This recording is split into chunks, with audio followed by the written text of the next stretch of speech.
setidaknya mampu menyelamatkan seseorang dari azab kubur. 1. Wudhu. Pertama, wudhu. Rasulullah Shallallahu Alaihi Wasallam pernah menuturkan bahwa anggota tubuh yang tersentuh air wudhu kelak akan bersinar di hari kiamat. Di lain kesempatan Rasulullah Shallallahu Alaihi Wasallam juga pernah menerangkan bahwa wudhu bisa menyelamatkan seseorang dari azab kubur. Hal ini sebagaimana sabda Rasulullah Shallallahu Alaihi Wasallam, "Aku melihat seseorang dari kalangan umatku akan ditimpa siksa kubur, kemudian datanglah wudhunya menyelamatkannya dari azab tersebut." Hakim At-Tirmizi, Abu Abdillah, Muhammad bin Ali Al-Hasan, Nawadir Al-Ushul, Juz 3 halaman 232. Selain wudhu menjadi syarat agar salat menjadi sah, ternyata ia juga memiliki keutamaan lain, yakni dengan keberkahan wudhu seseorang bisa terselamatkan dari siksa kubur sebagaimana disebutkan dalam hadis.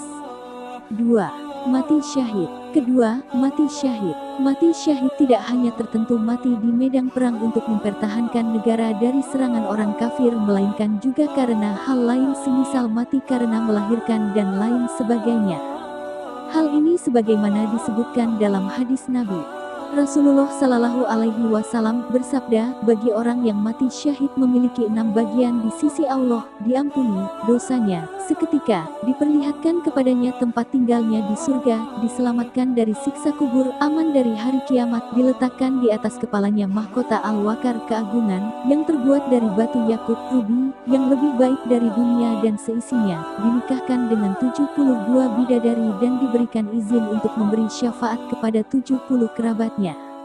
Muhammad bin Isa At-Tirmizi, Sunan At-Tirmizi, Juz 4 halaman 187. Salah satu keistimewaan yang Allah berikan kepada orang yang meninggal dalam keadaan syahid adalah ia akan terbebas dari siksa kubur. Dalam hadis di atas, Rasulullah Shallallahu Alaihi Wasallam secara gamblang mengatakan bahwa orang yang meninggal dalam keadaan syahid akan selamat dari azab kubur yang mengerikan. 3. Menjaga keamanan negara. Ketiga, seseorang yang berjaga di perbatasan guna menjaga negeri. Termasuk dalam golongan ini yakni tentara yang ditugaskan untuk menjaga wilayah perbatasan seperti di Kalimantan dan Papua. Ketika tentara tersebut meninggal, maka tugas mulia itu bisa menjadi amal yang dapat menyelamatkannya dari siksa kubur. Hal ini sebagaimana sabda Rasulullah Shallallahu Alaihi Wasallam dalam kitab Sahih Muslim.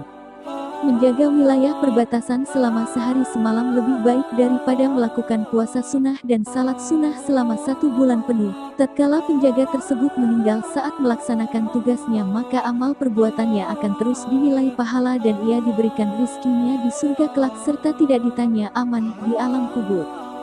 Muslim bin Al-Hajjaj An-Naisaburi, Sahih Muslim, Juz 6 halaman 50.